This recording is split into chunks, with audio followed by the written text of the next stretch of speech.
আকীদা কাকে বলে, মানহাজ কাকে বলে? সুন্দর প্রশ্ন। আকীদা বলতে গেলে তো অনেকে খেপে যায়। আকীদা শব্দটি মূল শব্দ, এটা আরবি শব্দ। এটা আসছে সহিহ ইমাম সুনান দারমিতে আকীদা শব্দটির বর্ণনা আসছে, শব্দটাই আসছে। সালাসুন লা ইয়াতাকিদুহুন্না কলবু মুসলিম, সরাসরি হাদিস শব্দে আসছে। কিছু মানুষ পড়ে না দেখে জানে না, কথা নাই নাই নাই, কথা বুঝছেন কিনা? কিছু বুঝেন কিনা? একজন মানুষ যদি কোনো বলে যে না পৃথিবীতে আমেরিকা বলতে কোনো রাষ্ট্র নাই, তো জানে না, বলতে হবে, এর বাড়তি কিছু বলার নেই আমার। আসলে তো একটা রাষ্ট্র আছে। তো যে ব্যক্তি বলে কোন হাদিসে নয় আকীদা, সে ব্যক্তি পড়েনি, জাহেল। জাহেল তো বলতেই পারে, বুঝেন না কথাটা? কেউ যদি বলে যে এরশাদ নামক কোন শাসক ছিল না, তা আমি কি বলতে পারি? সর্বোচ্চ বলে জাহেল। তার তার জ্ঞানের উপরে কান্নাকাটি করা ছাড়া আমার আর কোনো কিছু থাকে না, বুঝলেন না কথাটা? তো যারা আকীদা বলে, আকীদা ফেক বলে, ওদের উপর কান্নাকাটি করা ছাড়া আমার কিছু বলার নেই। নাউজুবিল্লাহ। মনে রাখবেন, আকীদা হচ্ছে বিশ্বাসের নাম। কিসের নাম? প্রতিটি মানুষেরই একটা বিশ্বাস আছে। এমন কোন ব্যক্তি নাই তার বিশ্বাস নাই। বিশ্বাসটা শুদ্ধ হইতে হয়। কেউ যদি বলে আমার কোনো বিশ্বাস নাই, ওটা একটা বিশ্বাস, ওটা একটা বিশ্বাস।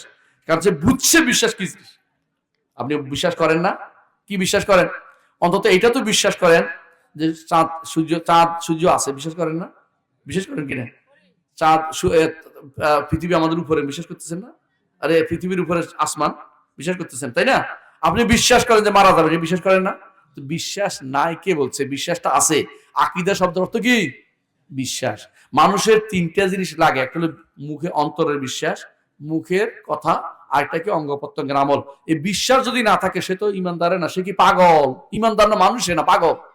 পাগলের কোনো বিশ্বাস নাই, এই জন্য পাগলে দৌড়াদৌড়ি করে, এটা করে ওইটা করে, এটা কয় ওইটা কয়, পাগল। আর তো অথবা বাবু, বাবু বুঝেননি? ছোট বাচ্চা, ছোট বাচ্চার কোনো বিশ্বাসের কোনো বালাই নেই। অর্থাৎ যারা বলে আকীদা নাই, আকীদা বিষয়ে বলা যাবে না, তারা এখনো পাগল রয়ে গেছে, অথবা তারা এখনো বাবু রয়ে গেছে। দুটো একটা, পাগল হয়ে গেছে না বাবু হয়ে রয়েছে। আকীদা অর্থ কি? বিশ্বাস। রাসূলুল্লাহ সাল্লাল্লাহু আলাইহি ওয়াসাল্লাম কিছু বিশ্বাস নিয়ে আসছে না আসে নাই? আসছে। এগুলি কি? ঈমান। কি? ঈমানিয়াত গুলিকে বিশ্বাস বলে, বুঝছেন কিনা? ঈমানিয়াত কি? আল্লাহর উপর ঈমান আনতে হবে কিনা? ঈমান কেমনে আনতে হবে?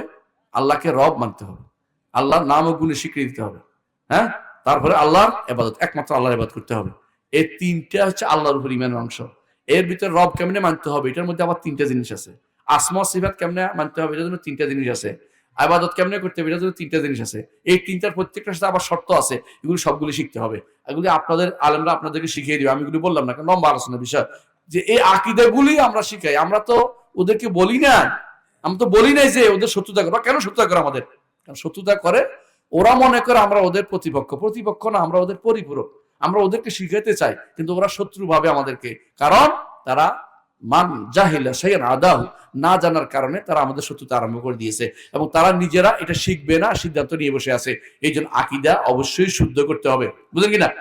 কেউ যদি মনে করে ধরেন আত্মা ঘুরে বেড়াচ্ছে, আমাদের গ্রাম দেশে কিন্তু এটা আছে, বিশেষ করে এই এলাকাও থাকতে পারে। রাতের বেলা বাইরে পানি ফেলে না, কি জন্য?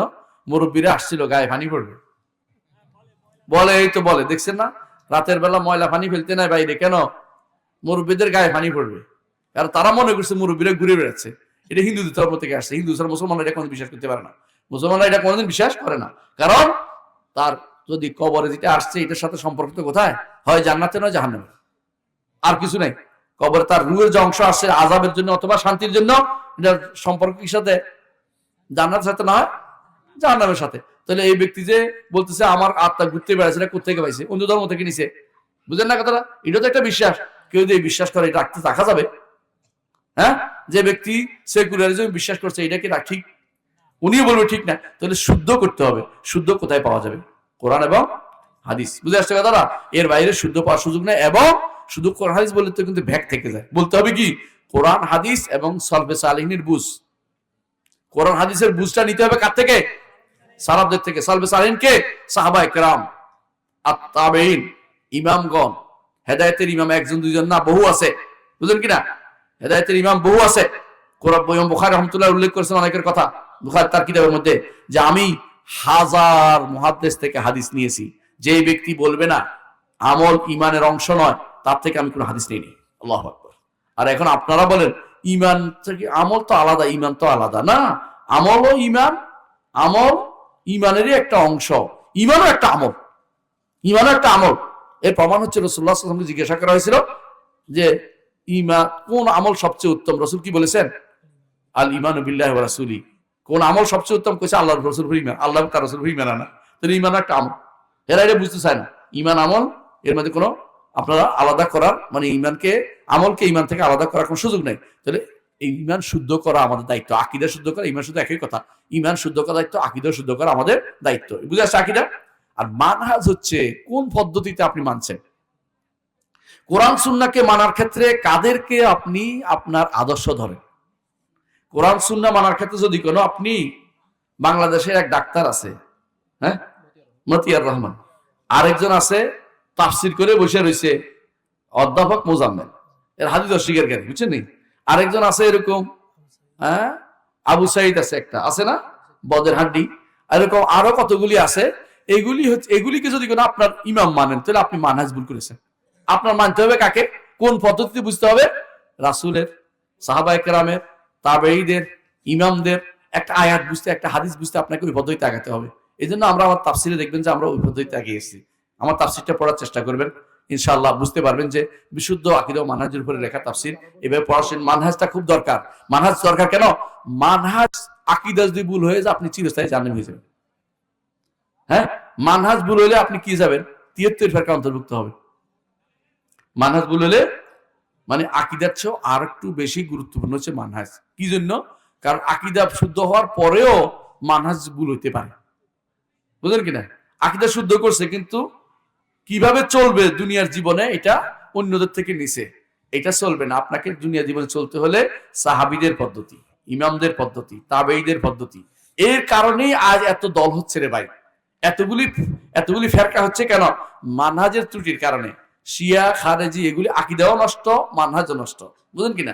দুইটাই নষ্ট। কারো কারো আছে আকীদা একটু শুদ্ধ থাকলে মানহাজে ভুল করে বসছে, বুঝলেন কিনা? আপনাদের সমাজের ভিতরে আছে আকীদা ভালো দাবি করে ভুলে করে মানহাজ ভুল করে বসছে। এদেরকেও ঠিক করতে হবে আমাদের। আকীদা মানহাজ উভয়টা দরকার। মানহাজ তার অর্থ কি? চলার পথ, অর্থাৎ কোরআন হাদিসে চলার পথটা হতে হবে সাহাবায়ে কেরামের পথ। এই পদ্ধতি, সাহাবায়ে কেরামের পদ্ধতি যেভাবে চলতে পারবে তার মানহাজ শুদ্ধ। এর বাইরে অন্য কোনো পদ্ধতি অবলম্বন করলে মানহাজ শুদ্ধ নেই। আশা করি বুঝছেন।